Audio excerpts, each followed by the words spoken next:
aspirasi publik, aspirasi masyarakat itu posisinya selama ini di mana dalam proses pembentukan undang-undang? Apakah memang seperti tadi disampaikan oleh Bang Ferry, dilibatkan dengan intensif atau seperti apa? Karena terkait dengan DOP,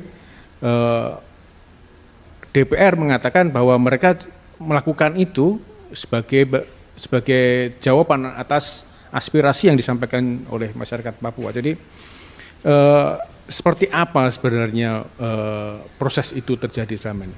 Silakan, Bang Martin.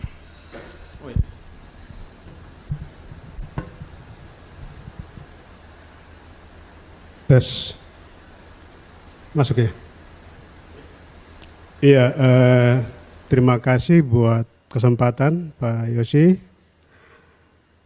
Jadi sebelum saya masuk langsung ke pertanyaan, mungkin saya jelaskan dulu tentang kerangka besar, tentang semangat bagaimana membangun bangsa dan negara. Nah, spiritnya itu kan sebenarnya lebih kepada hak asasi manusia. Itu semangat bagaimana kerangka membangun negara itu kemudian bisa ada.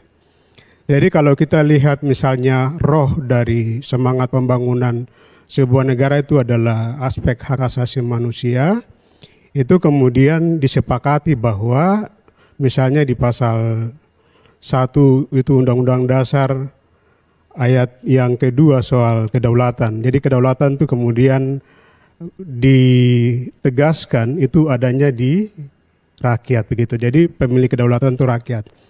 Atau semangat pemilik kedaulatan itu rakyat kemudian itu juga diturunkan. Rakyat kemudian memberikan kekuasaan penuh kepada 3 elemen besar, yaitu eksekutif, legislatif, dan yudikatif.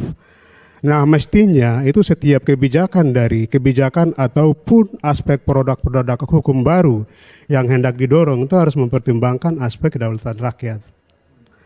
Nah, ini yang kemudian penting untuk didalami. Bahkan kalau bisa kita lihat ini juga menjadi problematika tersendiri.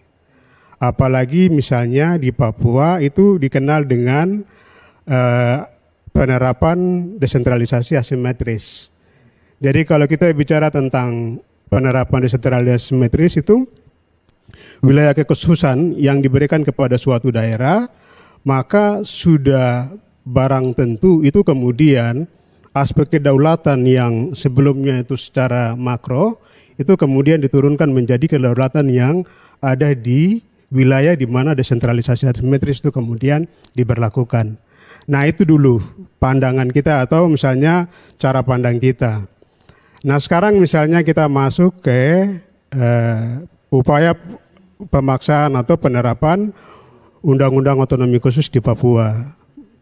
Jadi kalau dulu misalnya sebelum perubahan di Undang-Undang Nomor 2 Tahun 2021 ini, itu sebelumnya partisipasi rakyat itu justru tidak terlihat. Artinya bahwa rakyat kemudian paksa untuk menolak otonomi khusus, tapi kemudian kekuasaan atau negara tetap ngotot untuk paksa diberlakukan.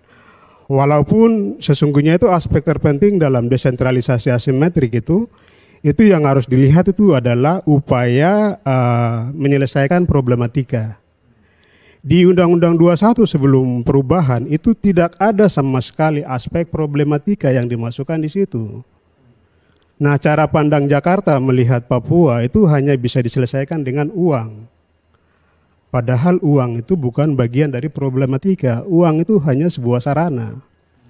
Nah, cara pandang kekeliruan ini menggambarkan bahwa entah itu kemampuan bagaimana menarasikan intelektualitas dalam pengelolaan birokrasi, tapi juga misalnya mereka yang ada di legislasi atau yang ada di kekuasaan untuk mengkonkretkan itu atau seperti apa. Tapi saya juga sepakat tadi seperti apa yang disampaikan oleh Mas Ferry, bahwa ternyata masalahnya itu di soal pengelolaan negara atau ada di para kekuasaan begitu. Nah, kemudian yang masuk yang ke berikut itu ketika partisipasi rakyat tidak ada, kemudian dipaksakan, problematika juga kemudian tidak dimasukkan dan Papua itu dianggap itu urusan uang. Nah, kemudian pendekatan represif dan segala macam itu justru dilakukan, Bahkan misalnya provinsi itu kan tidak diberikan kewenangan-kewenangan yang sifatnya lebih kepada upaya-upaya proteksi, itu justru mengakibatkan dampak adanya pelanggaran HAM yang begitu tinggi, tapi juga marginalisasi yang begitu tinggi. Nah, kita bisa lihat dari riset yang kemudian dilakukan oleh LIPI. LIPI itu kan mengkategorikan ada 4 masalah besar. Nah, kalau dalam semangat desentralisasi asimetris sendiri, itu kita bisa lihat tentang adanya marginalisasi, pelanggaran HAM yang tinggi, dan segala macam.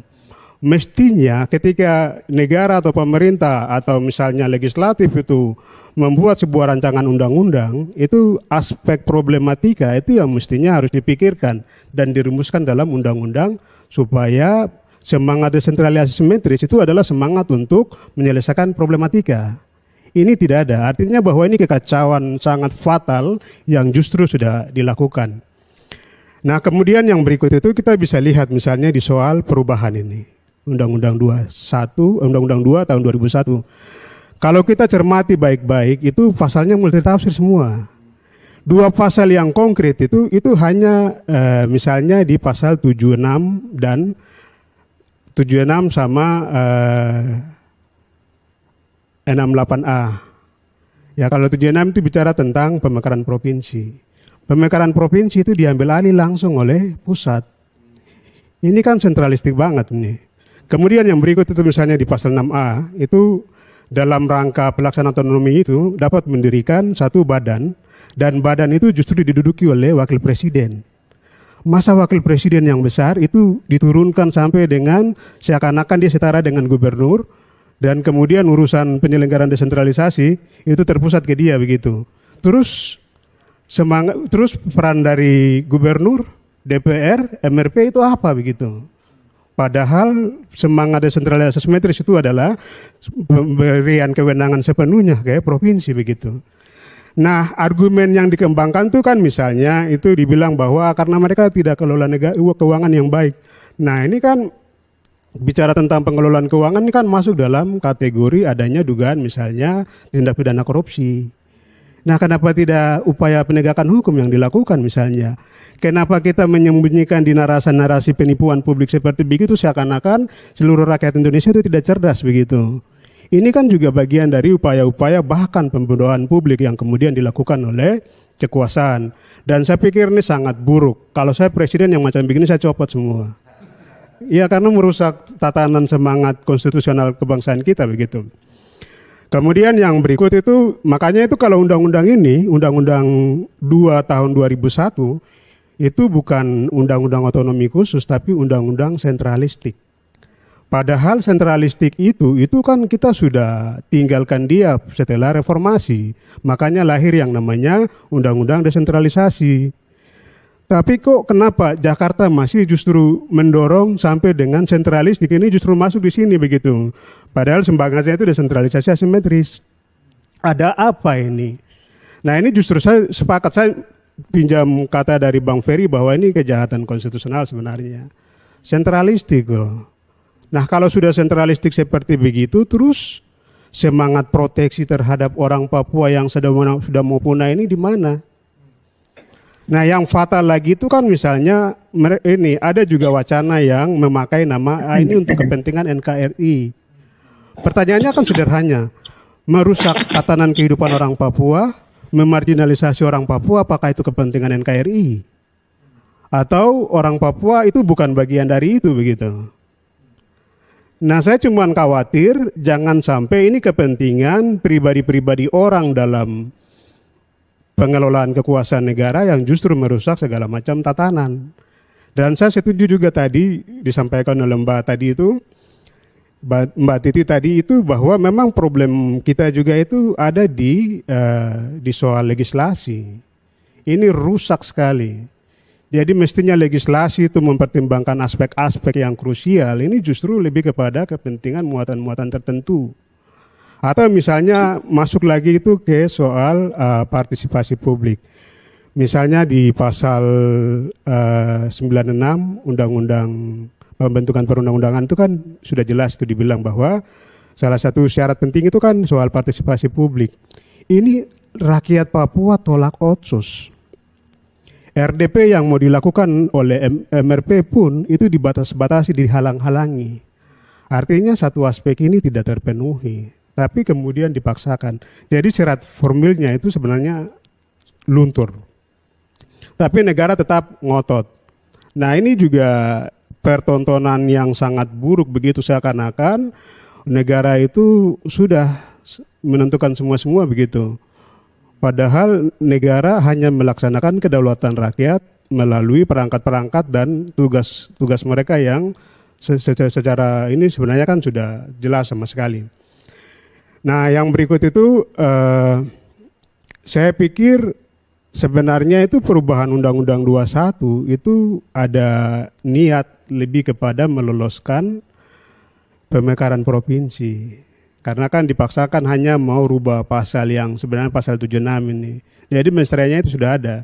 Jadi adanya niat bagaimana memekarkan Papua, memakai nama NKRI, seakan-akan NKRI itu membolehkan untuk memarginalkan orang Papua, kemudian melakukan kekerasan dan segala macam begitu. Dan padahal ini kan juga harus juga di ini begitu. Nah justru orang-orang seperti begini yang memaksakan kehendak-kehendak begini, ini kan yang juga kemudian membuat orang Papua kemudian juga tidak percaya kepada negara.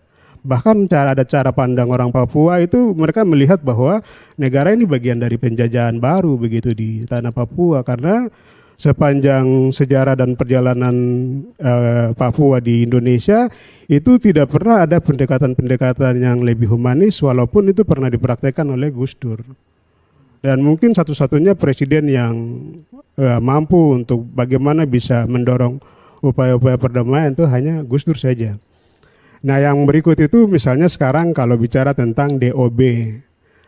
DOB itu rakyat Papua hari ini sadar bahwa DOB itu hanya menghancurkan tatanan kehidupan mereka, merusak lingkungan, merusak semua, merusak lingkungan, memarginalkan mereka dan segala macam. Karena pemekaran-pemekaran kabupaten-kabupaten baru saja itu justru di kabupaten-kabupaten masyarakat asli itu mengalami marginalisasi yang sangat signifikan begitu. Nah, apakah kemudian dengan pemekaran DOB itu negara bisa jamin bahwa tidak akan ada misalnya kekerasan terhadap rakyat Papua atau pelanggaran HAM? Kemudian yang berikut itu di soal marginalisasi dan segala macam seperti riset yang dilakukan oleh LIPI. Ini kan tidak ada jaminan sama sekali, apalagi misalnya perubahan undang-undang yang juga ugal-ugalan tapi tidak jelas seperti begitu. Tapi motifnya itu ya lebih kepada upaya untuk memekarkan Papua menjadi beberapa wilayah begitu. Nah yang terakhir itu misalnya soal mungkin saya ini kasih pandangan saja itu soal militeristik ini. Apakah militer kemudian bisa menjadi ini segala macam? Kalau saya kalau kita bicara dalam ranah regulasi ya, ranah aturan segala macam, ini kan soal kepentingan-kepentingan para pembuat aturan segala macam. Dan dengan mengabaikan tentang hal-hal yang substansial, hal-hal yang esensial, misalnya itu soal semangat reformasi. Reformasi itu kan sebenarnya mau memisahkan antara mana ranah publik dan mana ranah militer. Tapi sekarang justru itu mau dimasukkan kembali lagi. Nah kalau dalam konteks Papua itu yang namanya tentara sama polisi itu orang lihat sebagai aktor kejahatan pelanggaran kemanusiaan di tanah Papua. Itu cara orang Papua melihat bahwa kalau pejabat itu basicnya tentara atau polisi, itu mereka aktor. Sementara satu hal yang penting itu ketika mereka entah itu mau pejabat seperti pejabat karateker misalnya, nah ini mereka kan akan melaksanakan, mereka ini kan juga bagian dari pemimpin publik walau sifatnya misalnya administratif ya, tapi mereka ini tetap melaksana ini pemimpin publik begitu mereka. Nah, sementara rakyat melihat dengan cara pandang yang berbeda seperti begitu, terus tapi kemudian Jakarta memaksakan proses yang seperti tadi, ini kan juga buruk begitu. Artinya mungkin saya justru melihat apakah ini minim pengetahuan dari para pengelola birokrasi melihat ini Nusantara atau melihat daerah-daerah secara keseluruhan, atau seperti apa begitu. Nah, maksudnya kan kalau mereka tidak punya kemampuan melihat bahwa wilayah-wilayah ini memiliki karakteristik yang berbeda, situasi yang berbeda, pengalamannya yang berbeda, itu mestinya ruang demokrasi, ruang dialog itu yang dikedepankan begitu untuk menutupi kekurangan mereka. Ini sudah kurang, tidak mengerti, terus paksa-paksa. Kalau itu sih tidak apa-apa, tapi yang lebih buruk lagi itu kalau ada niat buruk di balik itu kan juga sangat fatal. Tapi saya boleh simpulkan bahwa dari semua ini itu kan sebenarnya itu lebih kepada pendekatannya itu pendekatan rasis sebenarnya. Pendekatan rasis, jadi supaya orang Papua itu kehilangan tanah adat mereka, peradaban mereka, kehidupan mereka, terus oknum-oknum memakai nama NKRI, dengan mendorong upaya-upaya begitu supaya mempercepat marginalisasi, meningkatkan pelanggaran HAM dan segala macam. Macam kan contoh kemarin itu ketika misalnya KKB itu dinaikkan menjadi teroris. Padahal kan unsur teroris itu kan ketat. Misalnya kan salah satunya itu memberikan traumatik yang panjang tapi tidak selesai-selesai kan. Itu kan unsur yang konkret itu. Ini kan mereka berjuang. Itu TPNOPM ini kan mereka hanya berjuang untuk ideologi. Mereka tidak memberikan traumatik yang panjang. Begitu masa itu kemudian bisa dibilang sebagai teroris begitu. Artinya bahwa dengan itu dinaikkan teroris kan kemudian dilakukan represif yang berlebihan begitu. Terjadi pelanggaran HAM yang tinggi segala macam. Nah, yang saya mau bilang bahwa ini memang ada salah satu cara pandang yang salah, tapi juga ada kepentingan terselubung. Tapi semua itu dibungkus dengan pendekatan rasisme yang mestinya itu semua warga di seluruh Indonesia itu harus kritisi. Nah, pendekatan rasisme atau contoh rasisme konkret yang kita bisa lihat itu, misalnya Indonesia ini kan terbagi menjadi dua rumpun besar ini, ya kan? Mestinya itu sharing distribusi power itu, sharing kekuasaan itu juga penting. Contoh menteri atau wakil menteri dan presiden lah ke depan itu kan bisa dipikirkan.